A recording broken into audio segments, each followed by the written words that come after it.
Hey guys, welcome back to the channel. Today we are looking at how to find your coaching niche. I'm Sam, the niche doctor. I help people find their niche, find distinct positioning and compelling messaging, build that into an offer. And I've been doing this for a long time now. Don't need to bore you with all of it. I work with the top experts on this. And today I'm going to show you how you do it. So how you start from, say, a coach, whether you're in 2.5K, 5K, 10K, doesn't matter what level you're at, and how you scale up towards some of my clients, 86K last month, and upwards from there. So all to do with niche today. First bit I need to do before we start, just like I said before, guys, this model is absolutely key. You really need to learn this because niche on its own doesn't work. So we're going into the depths of this today, but you need to have really effective positioning as well. So that's how you stand out and differentiate yourself against all the other people out there, all the other coaches, experts, practitioners out there, as well as your messaging as well, making sure it's clear, compelling, and that it converts. So you communicate in a way that people get, because you can find a really good problem, you can find a really good group of people, but if the position and the message isn't right, you're unable to create a great offer and it falls flat as well. So make sure either look at other videos or reach out to me if you need help on these two things too, okay? Or it's part of a system. So let's get in straight away. Niche is absolutely non-negotiable in 2025. Whether you do a little bit of niching, if you will, or you niche properly, either way you need to refine, you need to specialize, because the time of being generic is over. The only time to be generic is if you already have a massive following, if you're just looking for a huge audience, or you have a hell of a luck. Okay, I'm talking as much as 99 out of 100 people should be niching. There is 1 out of 100 where niching isn't right, but you watching this, you are very unlikely going to be that person. So don't bother. Okay, so niche is just a buzzword. It's a foundation of your business. Okay, so I use a restaurant analogy. Basically, it's like having a restaurant with no menu. You need to make sure that you have something very clear, that you're either targeting the right people or they know what they're getting as well. There's so much information that backs this up. Nielsen came out with a study last year, I believe it was. I should have put that down. Basically, brands that focus on a specific audience grow 3 to 4 times faster. There's another one that's brands that specialize. I think LinkedIn did a study where they earned triple the amount. There was another one recently. It was like 81% higher trust. I think I've got that below. There's all of the data supports it. So without a niche, your messaging becomes broad, like we showed above, leading to confusion and poor conversions. We need to avoid that. We don't want our client acquisition cost to be higher. We need to niche. It is a non-negotiable. If you think it's not, or you just exit the video, I can't help you. So first thing we need to do is we need to look inward, and we need to start with you. Okay, now this isn't going to be the same old thing you're going to see here. You need 2 things. The looking inward side is making sure that it's aligned to you, which is key. We're going to talk through that first. But the second thing we're going to come on to, so don't exit the video, is that we're going to be looking for market validation. Okay, because without alignment, which is this, or without market validation, it doesn't work. You can't have one without the other. So step 1 is to look inward with the alignment before we do the market validation, which we'll come on to next. All right. So what do you need to do first? So there's common things that you look at, like there's some advanced things to do, but just the basics is looking at your strengths, your passions, your expertise. You're making sure you need to look at those things first to make sure it's sustainable and profitable. So you've got to ask yourself a few things. What are you great at? So you're not just a life coach or a business coach or a therapist or a nutritionist. You've got to look at what elements of that you're really good at. So think about things that you've delivered, compliments you've received is another one if you're quite new on, but try to focus on the specific thing that you're doing that you know that you're just naturally good at. So I was very good in the businesses I built in the past within coaching of really refining the niche. Hence why I'm the niche doctor now. Like that was my strength all along. And that's what got me to a good level in those other 2 businesses. The second thing is looking at what you're passionate about. This is the main thing. It's like, this is the fuel for your business. Passion ensures you stay motivated long term, but more importantly, it allows you to get really good at the problem you're solving. If you're just kind of interested in it, you're not going to do the hard yards to get it done. You're just not, like, because it's boring. So you want to make sure that you're passionate about it. You're passionate about the problem that you're solving so that you become very good at it. That solves a lot of problems. And then finally, a little bit like number 1, but what tangible results can you actually deliver? So you need tangible results. Every niche or every expertise, I should say, people have, even the ones that feel quite floaty or fluffy or intangible, there are specific results you get to. You just have to be creative in how you get there. So you can measure things and then do the before and after. Or if it's to do with money, that's obviously really interesting to measure. If it's to do with health, that's really interesting to measure. If it's to do with relationships, that's really interesting to measure. Okay, you can just measure a particular result.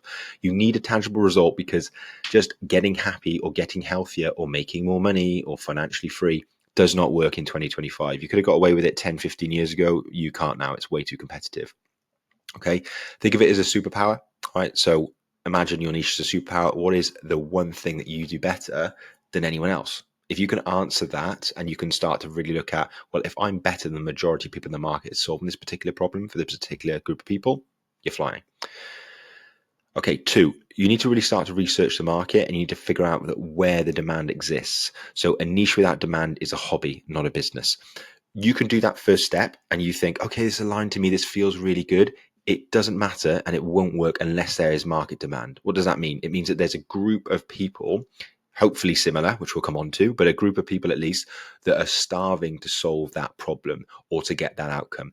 If they're not, or they've got a really good alternative, let's say a cheaper alternative or a better alternative, they ain't going to buy, they ain't going to work. Okay, so you need to make sure that there is a demand for the problem or the outcome that you're getting.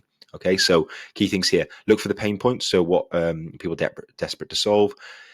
Analyze your competitors. Who's already serving this market? What's missing in their approach? That's really good when you look at maybe other coaches that are doing well. You can start to think about, right, what are they offering? Doing a bit of research and then thinking, okay, how can I do that a little bit better? That helps you then position better, which is what we looked at before. And the third thing is, are they actually willing to pay? So as we mentioned before as well, like high stakes problems to do with money, health, or relationships, these are always where people are likely to invest. So if I was you with a niche, make sure something links to getting more money or saving more money, improving your health, or longevity, and relationships, more romantic relationships, platonic relationships, or an element of your relationship, like attachment, whatever. Those are things that really help, okay, because they're high stakes problem. If they're not willing to pay, or the market doesn't have purchasing power, it might sound like a cool niche, it might be aligned to you, but if there's no demand, you've got no problem. And this is the thing that I was talking about as well. So Statistica, so the 81% I said earlier, they prefer personalized solutions to unique problems. They trust you more because it's a unique problem that you're going for. So if you have a lower back issue, you're more likely to go see a lower back specialist, or at least an avenue that specializes in lower back, like, I don't know, an element of Pilates, versus going to see a generalist health practitioner. Okay, so yeah, key things here. Think of this as the one bakery in town that offers gluten-free cakes when everyone else is selling the same vanilla sponge. So that's one way to do it, but make sure as well, is there demand for gluten-free cakes? Is there enough people in that market to buy gluten, okay, that want gluten and demand that? So those are the key things that you've got to think about where you can do research. Okay, there's a bit of a niche formula to this, so I wanted to figure out a way to explain this to you simply on YouTube if I hadn't got you here holding your hand one-to-one.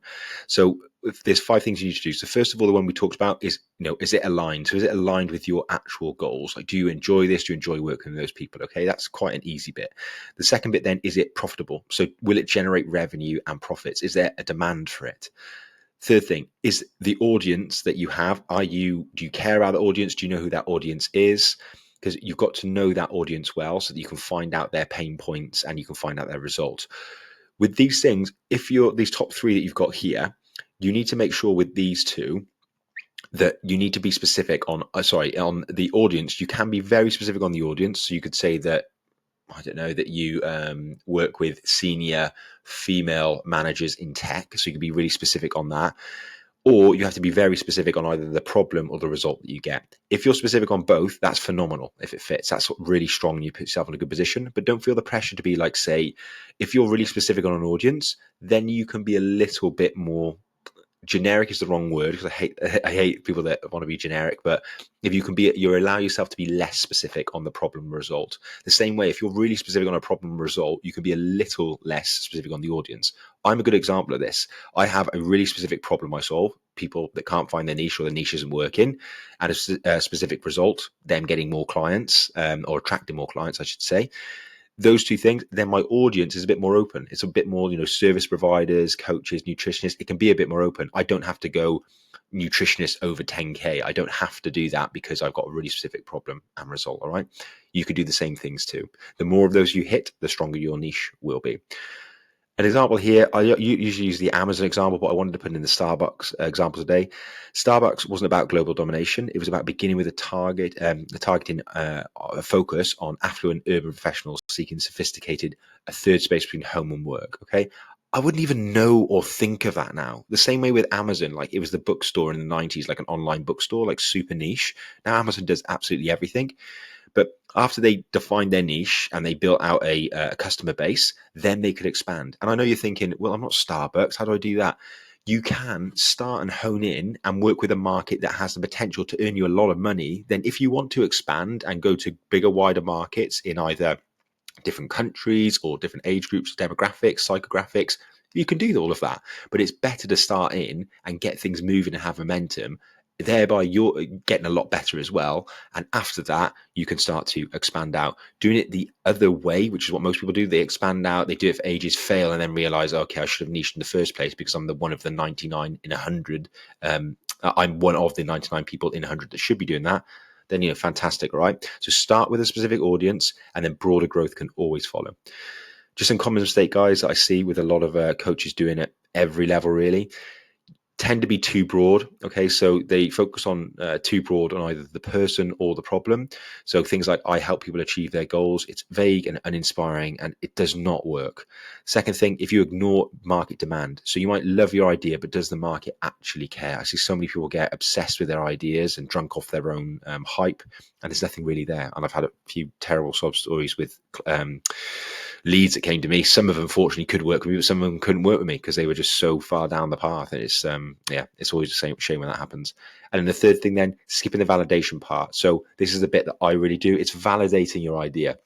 So it's getting the primary research, the secondary research, things online or things that you can do with communities and groups that you can do in order to know that this is a market that you can go after, has the potential to get you to, 5-figure a month figures, or even if you just want a nice 5K a month, lovely. That's all it is. All right.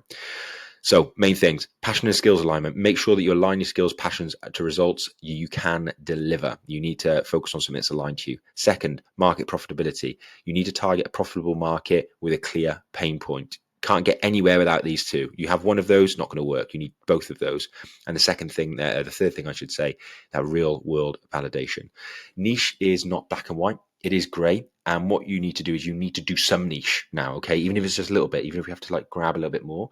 And the same thing, if we go right to the top, guys, if we started with, niche is just one part of the puzzle here, okay? You get these things done, then I tell you the real work and actually the more fun work, I'm honest with you, is positioning, making yourself different and stand out. And doing that in a way that is aligned to you is amazing. It makes you really passionate about what you do. Like I've got my cap now and things like that and all those things. It's just nice to have a space in the market where you're a little bit different. And then also with your messaging, that is so important to make it really, really clear so you can create an offer that people want to buy. And it's easy to sell, but it's also just fun to sell. And then when somebody says no, you're like, oh, okay, they weren't right for me. And that's just a really nice position to be in. Okay, guys. So thank you for watching the video. If you've got any questions, please comment below. There's a load of links below as well if you want to find out more about me. And I'll catch you in the next video. Take care.